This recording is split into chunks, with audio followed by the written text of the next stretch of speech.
talking basketball because the big story this morning, there will be basketball. That after the players voted to resume the postseason.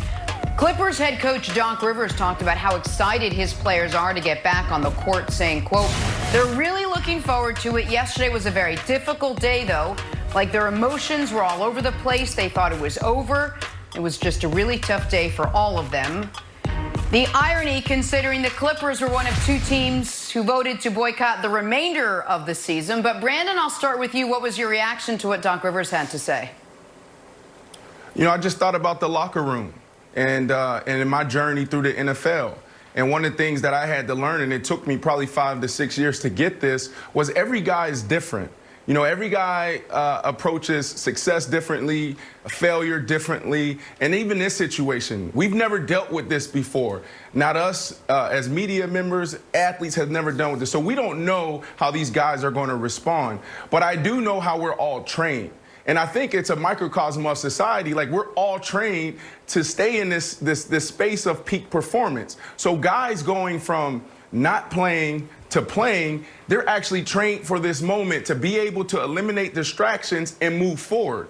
Now, how is everyone going to deal with it? I don't know. We saw this play out with Paul George being in the bubble. So I really believe that we're going to have to take it case by case, guy by guy, but they're trained for this moment. You have to think about that. No matter what's going on off the court, with your relationships, your family leading up to the game, after the game, you know, what's going on with your body. We literally train every single day to stay in this space of peak performance. You need to be right here to unlock your full potential as an athlete. So seeing these guys go from not playing to playing in this moment, I truly believe we're going to see the ones who are mentally strong, mentally tough, rise to the top.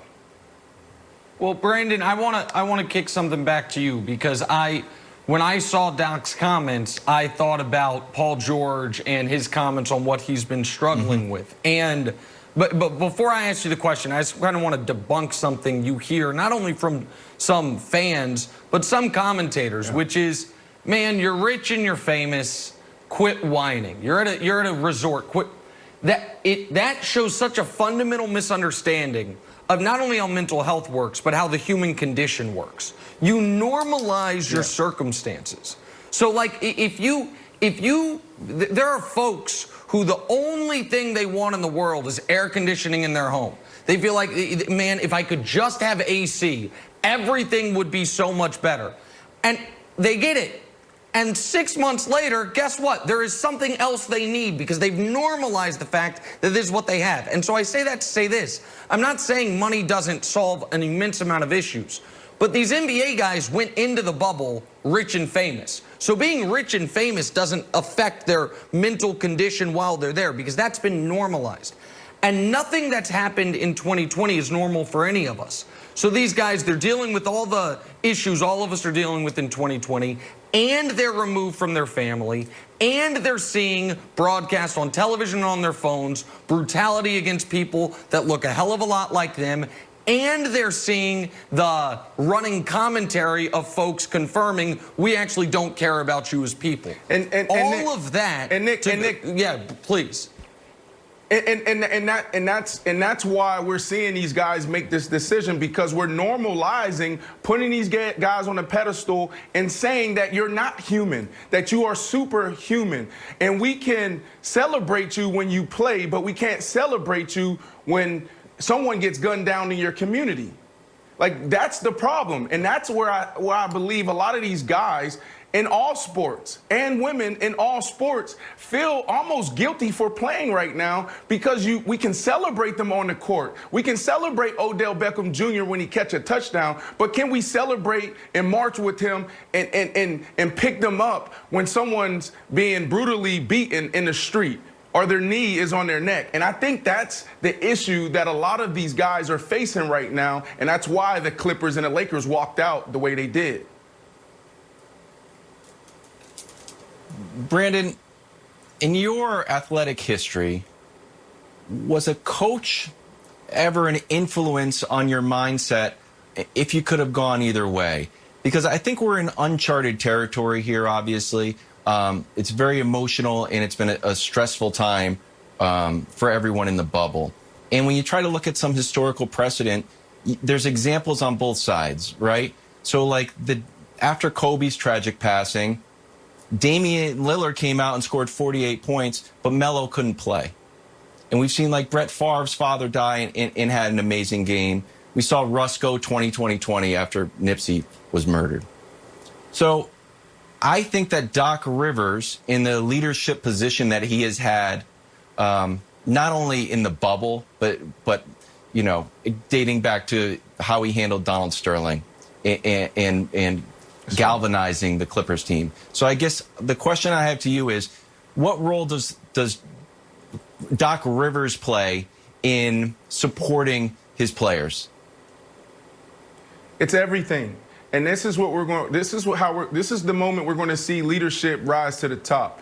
Go back to 2016, we talked about it yesterday. Cap takes a knee for the very first time.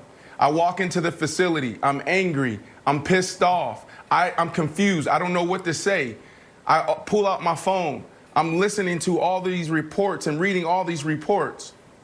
I go into Coach Todd Bowles' office and I'm saying, Coach, what are we going to do? And I'm almost so passionate that I'm yelling at him, what are we going to do? What are we going to do? Now, mind you, this is the head coach of our team, and he's a black man. And he sits me down and he says, Brandon, the power is in the position, all right? So let's educate ourselves first before we make any rash decisions, before we react and not respond. What Coach Bowles did after that, this was displayed throughout the entire year. What our team did, we were one, we were unified because of how Todd Bowles set the tempo from day one. He came in that meeting room and said, this is what we're going to do. And we respected it because it came from a man that we respected, a man that understood where we stood. So I go back to that moment and just think about how amazing Coach Bowles handled that. Because we have Nick Mangold, Ryan Fitzpatrick, we had Darrell Revis, Antonio Cromartie, Eric Decker, I said him already. We all sat together in a hot tub and talked about how do we come together. I asked Nick, I said, Nick, do you not understand that these things are happening in our community? Nick said, Brandon, I've never experienced it, but I'm willing to listen. I said, Nick, why are you so passionate about the men and women who serve? Like, this is what you do. Your foundation is built around it. And he explained to me why. And I was able to listen to him because I respected him as my teammate and because he listened to me. And our team, because of that moment that Coach Bowles gave us, we were able to move forward unified. So I think this is what we're seeing in basketball. We're not seeing this in football right now in the NFL, which we need to figure this out, because if this continues to happen, and it will, what are we going to do as football players? We just saw this yesterday. Only 9 out of the 32 teams did something.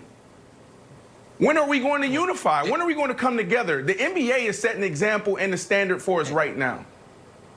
And it also speaks to, and I'll be very quick here, this is one of the reasons when we talk about the need for the coaching ranks and the executive ranks to look somewhat similar to the player ranks. That's right. That's not just something you want to do because it's the right thing, but because it has a tangible, real effect on your ability to perform. The NBA, Nate McMillan just got fired. The NBA, an overwhelmingly black league. Alvin Gentry fired, Nate McMillan fired. I think we're down to 5 black head coaches. Doc's one of them, though. We also know in the NFL, obviously, minority head coaches has been not only a major issue for years, but it seems to be going in the wrong direction instead of in the right direction. When you're trying to reach people, not just as athletes, but as people, as a leader, shared experiences are usually a common ground. And so it's not just that you should want to have diverse leadership and coaching ranks because it is a good thing to, be able to put on a mission statement of a franchise. It's also because it tangibly helps you activate your players. Yes. and be connected to your players. And so, and I'm not saying a white coach can't relate to his players, but you need to have that type of room on when the real world encroaches on sports. And I think that is an important element to this as well, Jenna. All right, well, we're going to have much more on the Clippers side of it, where they go from here, and the basketball angles coming up in a little bit. We're going to take a turn, talk some football. Brandon, you wanted football. We will give you football. A very humbled Cam Newton settling quite nicely to the Patriot way. First things first. About time.